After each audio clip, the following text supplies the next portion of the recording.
I would like to thank all of the people who work in the library who make all of our events possible.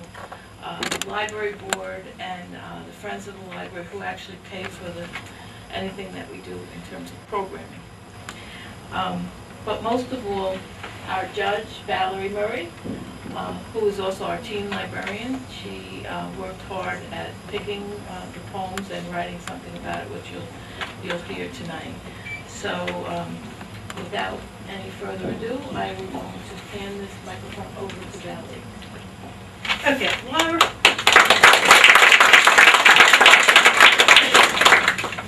Our first two winners couldn't be here tonight. Apparently tonight is the Coddle music event. So, Carolyn Newman won first prize for her poem, Beach. Calm and wide, warm outside, green seaweed, amber sand. Bubbly waves kiss the land. Seagulls speak, begging for food, putting people in a sad mood. Colorful umbrellas dot the sand, striped towels laid on the land. That's the beach, all warm like a peach. I thought this deserved to win because after the winter that we had, who wouldn't be dreaming of going to the beach? Ashley. Ashley? In case you don't know, Ted Shue is a children's poet.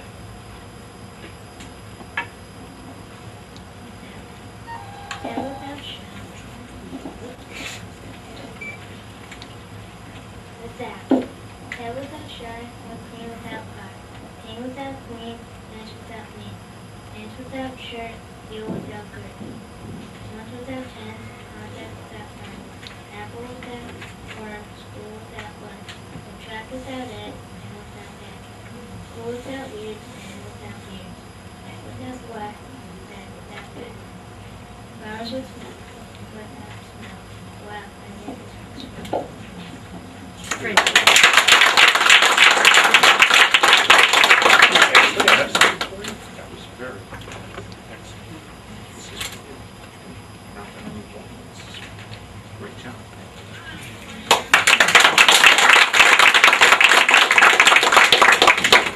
Ashley didn't use a lot of words, but she made the words that she used count.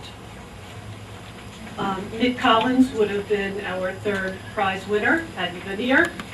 So, his poem is untitled. Spinach is healthy, donuts are yummy. Both of them go in my tummy. It's easy to say which one I would eat, the one that has flour and sugar that is sweet. Again, this poem is very short and sweet, and that's why it was chosen. Totally on a different subject, Anna is going to come up and read her first prize poem, Burrowing Owls. Come on out.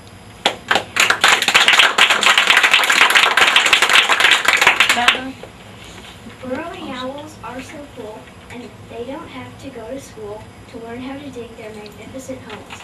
Chemicals harm them, but farmers don't care because they spread them everywhere. These owls, they don't live in trees. They are endangered and dying from humans and disease. They have cute fluffy feathers and round yellow eyes. Sand-colored feathers are a great disguise. Also, these owls have yellow beaks, and insects and small mammals, they stuff their cheeks. Please help these owls, their homes ruined by trowels. Without your knowing, they soon will be gone. Oh.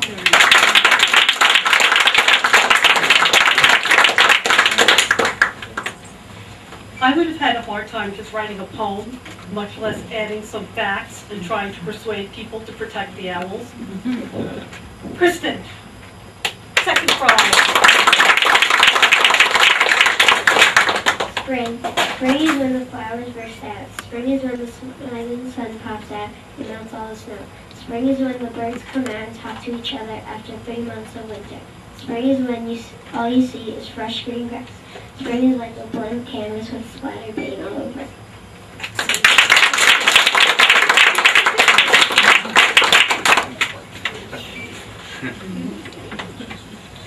If you could see the poem, Kristen wrote very short lines and frequent breaks, and it gave you a sense of freshness and newness, just like spring reminds us.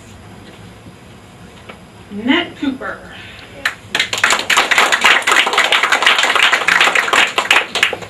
The beauty of poetry.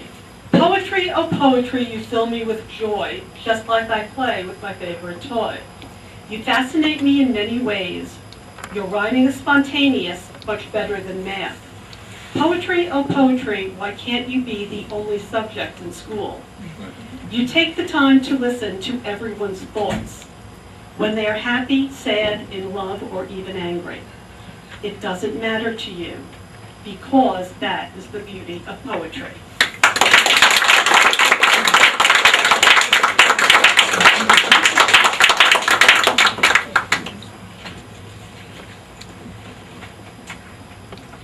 I thought this poem had much deeper emotions than you would think on the surface, and most of these poems I read through several times, and each time I felt a little bit differently about them. I picked up new things.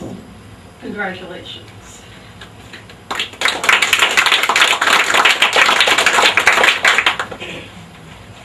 First prize for the 6th grade is Andy Chan, who is not here.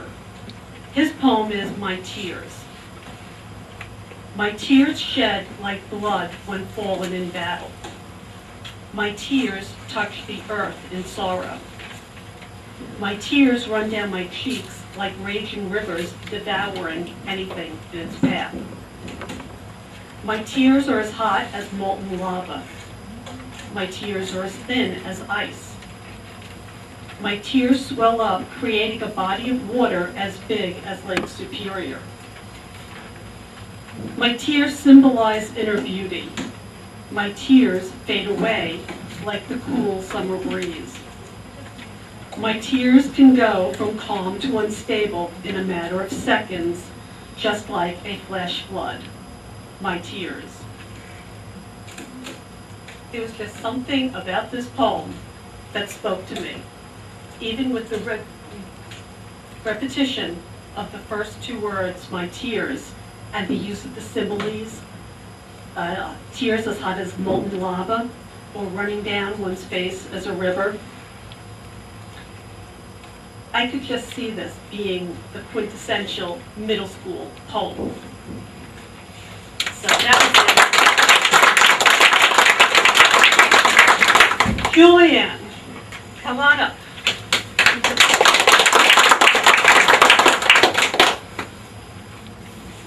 Trees, winter trees, cold and bare, alone in the wind, a tall twig in the breeze. Winter trees.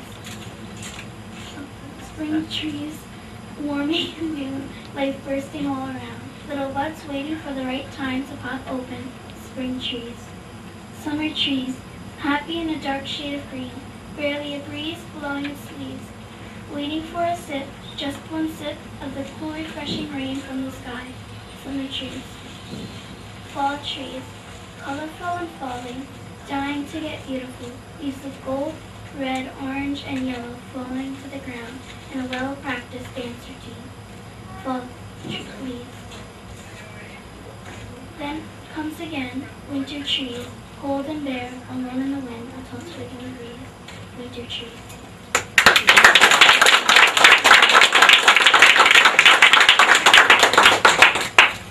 I love the cyclical nature of this poem and how we went through the whole year and thought about the poem, the tree, and how it looked throughout the year, and how you repeated the season as the first stanza and at the end.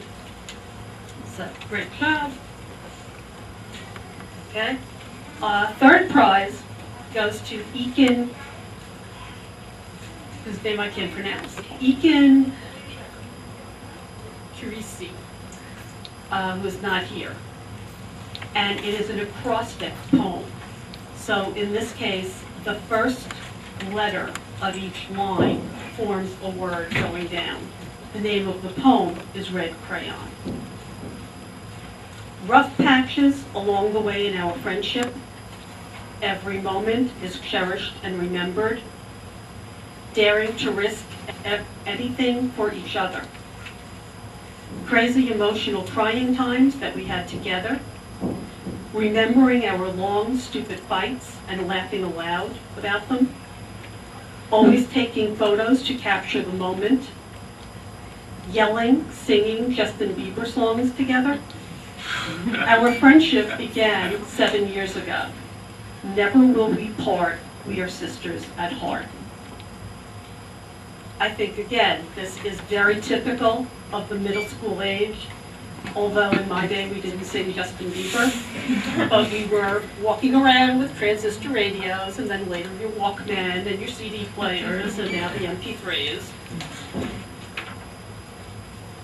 Megan Perrone, first prize, 7th grade.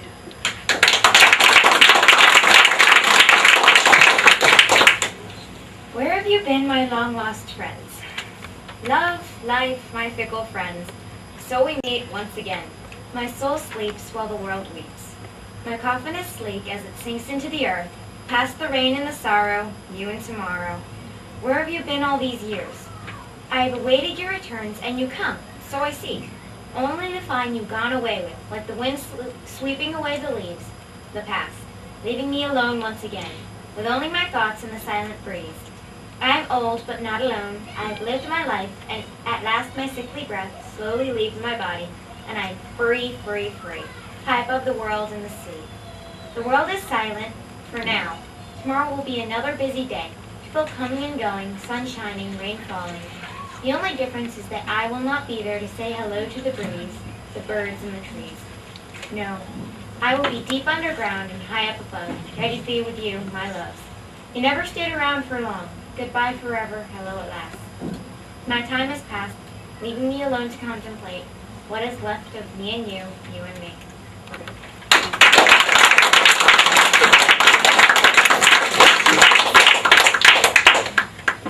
With this poem, I was struck by the alliteration and the rhymes. My thoughts were also drawn to the line breaks, which you really need to see the poem to understand. And every time I read this poem, different images emerged, and I just loved it. Our second prize for the 7th grade, Marco Espirito Santo. My Xbox 360. My Xbox 360. Oh, how I love my Xbox 360. I could play it all day and play it all night. I would do anything to play, even if I know it's not right. When I'm not allowed to play it, I play it anyways. When I give in to playing my Xbox all the time, I must insist. The way the controller invites me to hold it is just impossible to resist. When it's threatened that I will get it taken away, I play it anyways. The way the game looks on a 54-inch plasma TV is like art to me. The sound is so real, it's like you are in the middle of a thunderstorm. It doesn't matter which game I'm playing, as long as there's a guarantee that I can play my Xbox 360. My Xbox 360, oh how I love my Xbox 360. I could play it all day and play it all night, and I do.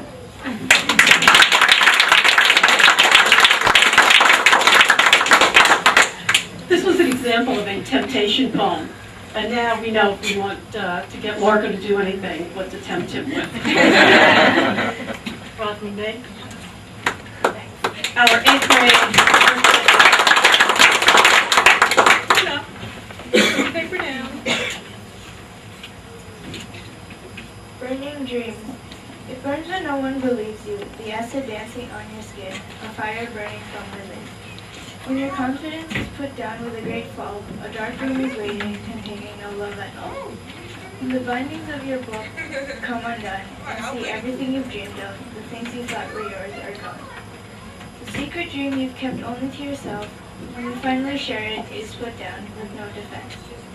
No one thinks that the dream will survive the cruelties of the modern world, and in the future, your world will crumble, truth be told. But what if you could prove to them that your fingers will brush against the stars, and across your arm, the ladder that took you there, it is marked with scars. They can't laugh at you then, or eat the words already spoken. Their swords that challenge to battle you are shattered and broken. You've proven them wrong just because you believe, and just because one snide remark was said, that didn't matter. You stood strong, the determination in your heart did not break. It burns when no one believes you, the acid dancing on your skin, but sometimes, someday, the amount of those who don't will limit it.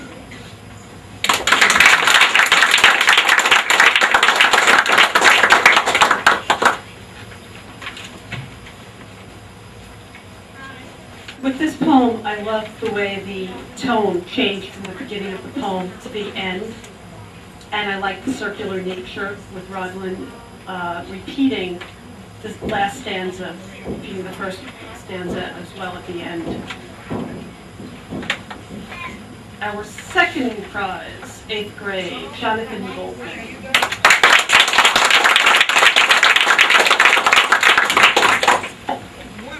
Problems. Life has problems. Pick either path, fight or flight. Fight, the determination to face the problem head on. Flight, the natural human instinct to run. Fight or flight. Fight or flight. Fighters get the titles but are risk takers. Flights runs without glory and stays alive. Fight or flight. Fight or flight. You choose glory or nothing. Risk or no risk. Either way the problem gets to you. Fight or flight. Fight or flight. Who notices the difference? Problems move fast, humans move faster. So which will you choose? Fight or flight?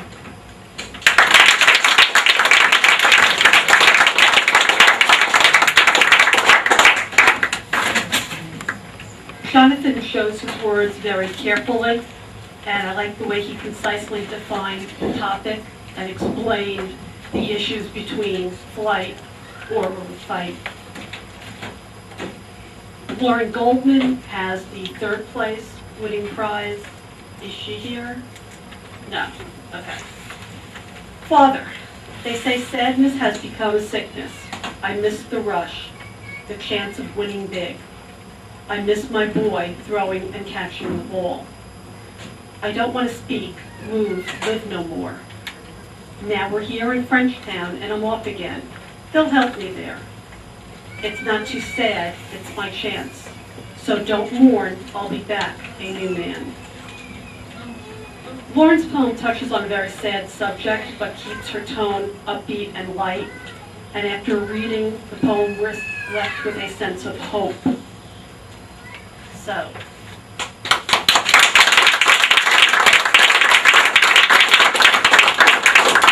there were only 14 poems chosen as winners.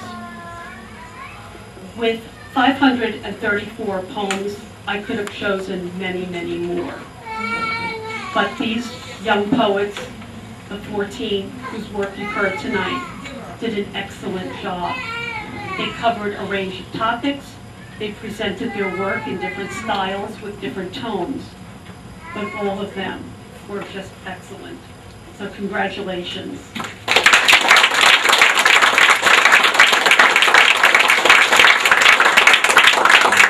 We do have some refreshments set up toward the children's room, so if you guys want to start in the first row, go get some cookies.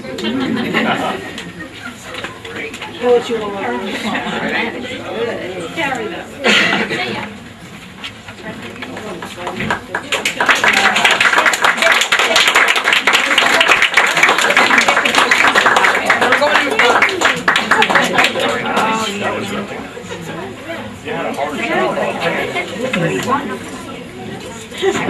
You will.